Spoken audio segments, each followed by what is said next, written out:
Bonjour à tous! Il y a quelques semaines, j'avais sorti une vidéo pour lutter contre les mensonges sur la colonisation française de l'Afrique. Avant de regarder celle-ci, je vous encourage vivement à aller la visionner, le lien est juste ici. Pourquoi ce sujet, c'est-à-dire la colonisation française de l'Afrique, est un enjeu encore important aujourd'hui? Parce que c'est une arme utilisée par la gauche pour culpabiliser les Français européens blancs, parce que c'est la clé de voûte également du discours pro-immigration et anti-français. La colonisation serait la preuve du racisme systémique des Européens et donc prouverait la nécessité de l'antiracisme, l'abandon de notre culture et notre soumission au remplacement. Il faut donc être capable de répondre sur ce sujet crucial, et le meilleur moyen de défense, c'est l'attaque. L'enjeu, c'est de ne pas se renier tout en attaquant l'adversaire. Il existe déjà un bon travail de fait sur cette question de grande qualité, notamment par Bernard Lugan, Jacques Marseille ou encore Daniel Lefebvre que j'avais cité dans ma vidéo précédente, mais je pense qu'il est important déjà de rappeler certaines réalités évidentes. La Suède, qui est un grand pays européen, n'a jamais eu d'empire colonial. Pourtant, ils subissent la même diversité. Donc, l'argument décolonial n'est qu'un prétexte pour le totalitarisme diversitaire. Leur vraie motivation, qu'ils ne vous avoueront jamais, c'est leur jalousie de l'Europe. Et puis, si nous étions de tels tortionnaires, pourquoi le sport national de l'Algérie, c'est de venir chez nous? La colonisation, ce n'est qu'un argument prétexte pour notre invasion. Leur vraie raison pour cela, c'est le pillage et la vengeance. La France, ils nous ont colonisés. Aujourd'hui, c'est nous, on les colonise. Mais après avoir dit ça, il faut aller plus loin. Et c'est ce que je vous propose de faire ensemble. À savoir, affirmer notre identité et notre légitimité à décider de notre destin sans porter les chaînes de notre passé colonial. Comme d'habitude, je vous rappelle de vous abonner tout de suite à cette chaîne, d'activer la cloche de notification et de me suivre sur Telegram, le seul réseau social qui me permet de m'exprimer et qui ne me censure pas. J'interromps quelques instants cette vidéo pour vous parler de Terre de France. Terre de France, c'est une entreprise qui travaille uniquement avec des artisans français, 100% de ses produits sont made in France et 100% également de ses bénéfices sont reversés à des familles de militaires, des écoles rurales ou des agriculteurs en difficulté. Et je voulais notamment vous présenter leur dernière nouveauté qui est la pochette en cuir pour femmes élégante et raffinée, idéale pour vos déplacements du quotidien avec sa poche intérieure et sa bandoulière, mais également pour des occasions. Cette pochette, elle a été entièrement conçue et produite dans le Tarn par une entreprise du patrimoine vivant français. Ça peut être une bonne idée de cadeau à faire à une femme de votre famille, une femme de votre entourage à l'approche de Noël,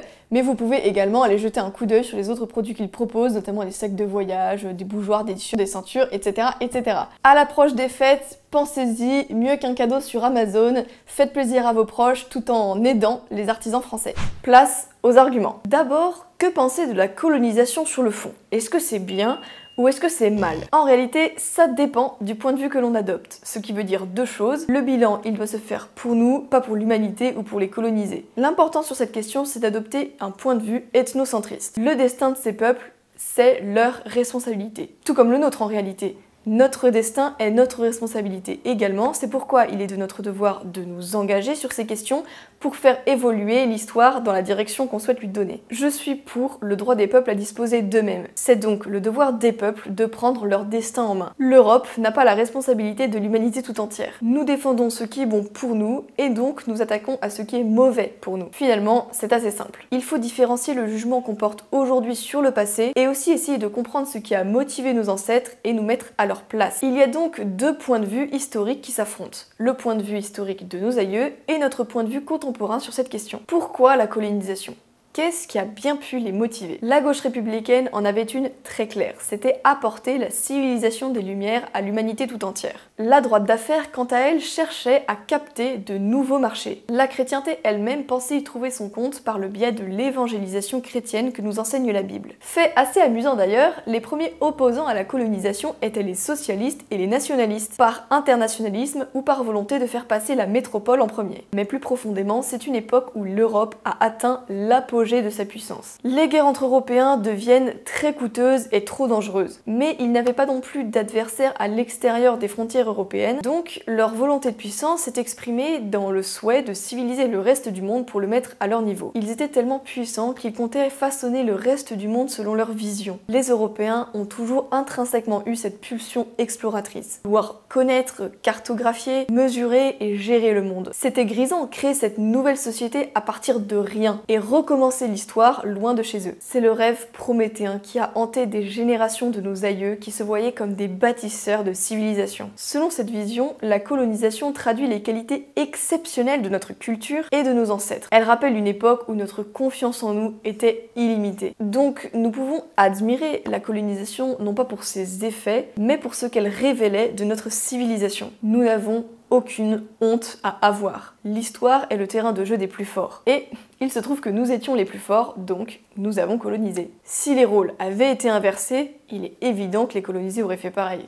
Mais probablement beaucoup moins bien. Mais si on se place à présent du point de vue contemporain que nous pouvons avoir de la colonisation. Avec le recul, on peut en tirer le bilan qui est assez catastrophique. Appauvrissement de la France, guerre de décolonisation, fragilisation de la fierté nationale, confusion de l'identité nationale et européenne à vouloir intégrer les populations étrangères de l'Empire, crise migratoire actuelle qui en résulte de façon inévitable, explosion démographique des peuples du Sud, relations conflictuelles avec les anciens colonisés, on en sait quelque chose, nostalgie dépassée de l'Empire colonial. Bref, je vais peut-être pas mettre tout le monde d'accord, mais je pense qu'il n'y a rien à regretter de la décolonisation. Non, je ne regrette rien.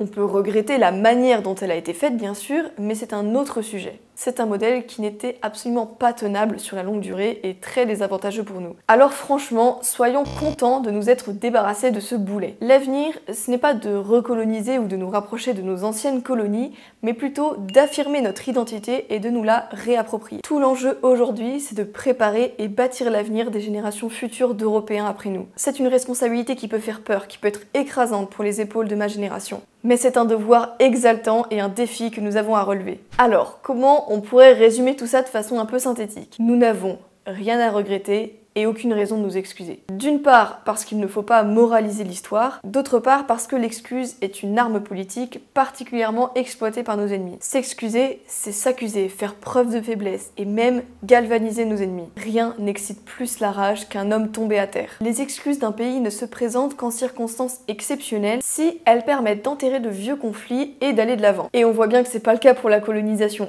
puisque quoi que nous fassions, ils nous détesteront quand même. Il faut couper le cordon. Leur avenir n'est pas le nôtre. Il est plus que temps de faire le deuil de la cohabitation, du vivre ensemble, du multiculturalisme. Je me permettrai toutefois de faire une petite parenthèse sur les harkis, question épineuse qui pourrait m'être reprochée de ne pas être abordée en commentaire. La France doit remercier ses soutiens.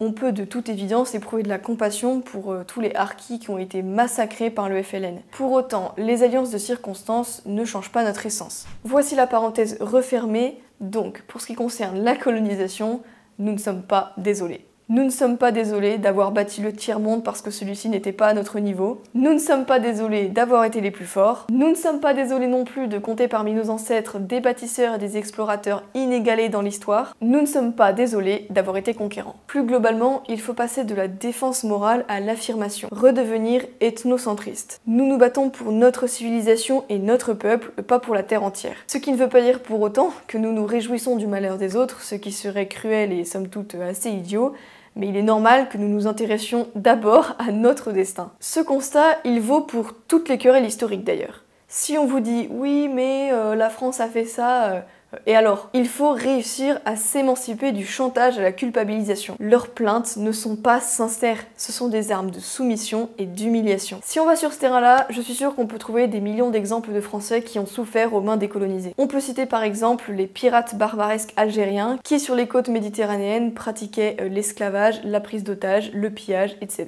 Mais comme c'est une perte de temps et d'énergie et qu'on laisse la victimisation pour les autres, il faut aller de l'avant. Réapprendre l'ethnocentrisme, c'est comprendre l'ethnocentrisme des autres et comprendre pourquoi les anciennes colonies nous détestent autant. Mettons-nous à leur place 2 secondes. En sous-nombre, nous les avons colonisés, nous avons redessiné toute leur culture et nous les avons décolonisés plus parce que nous avons abandonné ce rêve que parce qu'ils nous ont chassés. Rappelons que l'Algérie, c'était peut-être une défaite politique, mais c'était quand même une victoire militaire. Ils nous détestent parce que notre puissance les ramène à leur impuissance. Nous les avons colonisés, nous les avons décolonisés et interdit l'esclavage au passage. Ils ne peuvent même pas se consoler en se disant qu'ils ont chassé l'envahisseur. Ça Ça explique d'ailleurs pourquoi l'assimilation de masse et la politique d'assimilation ne peut globalement pas marcher. J'avais également abordé ce sujet dans cette autre vidéo. Autrement dit, toute l'histoire de la colonisation est le reflet de la puissance de l'Europe. Aujourd'hui, notre affaiblissement se traduit par un retournement de situation. C'est le Sud qui nous colonise par sa démographie et ses conséquences que sont l'islamisation, la tiers-mondisation, etc. Ce que Faye décrivait d'ailleurs très bien dans La colonisation de l'Europe, qui est un ouvrage visionnaire et que je vous encourage vivement à consulter. Pour conclure en quelques phrases, il faut décoloniser l'Europe. C'est une tâche qui peut paraître impossible en apparence, mais en réalité, notre ennemi est fort que parce que nous sommes temporairement affaiblis. Dans le passé, le danger bolchevique était bien plus menaçant. La conquête de l'Algérie, c'est 160 000 soldats français qui mettent à genoux toute la région. Et nous sommes toujours majoritaires dans notre pays. Lorsque le réveil aura lieu,